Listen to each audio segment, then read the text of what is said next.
Imagine a land where mighty kingdoms once thrived long before the word Nigeria was ever spoken.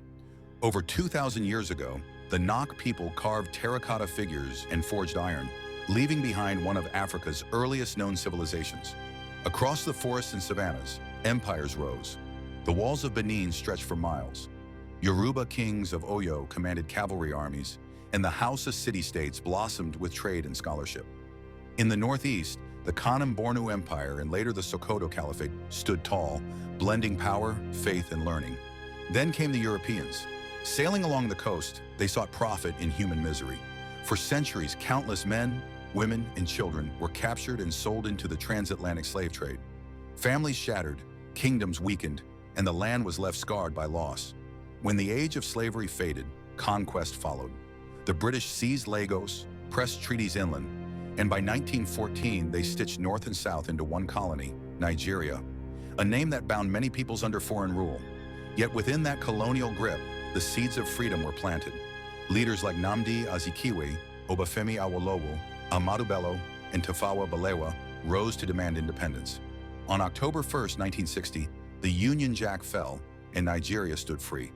But freedom did not bring peace. In only 6 years, coups and assassinations shattered unity. By 1967, the East declared Biafra, plunging the nation into civil war. For 3 years, hunger and conflict consumed millions of lives. Nigeria endured, but the wounds of that war still echo today. The decades that followed belonged to men in uniform.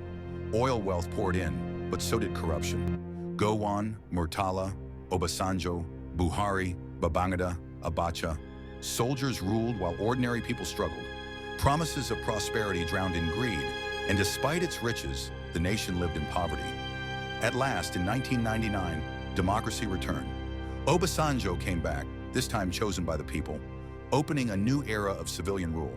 Since then, Nigeria has remained a democracy, though not without trials. Boko Haram haunts the northeast, corruption weakens institutions, and ethnic rivalries simmer. Yet amid the struggle, Nigeria's spirit endures.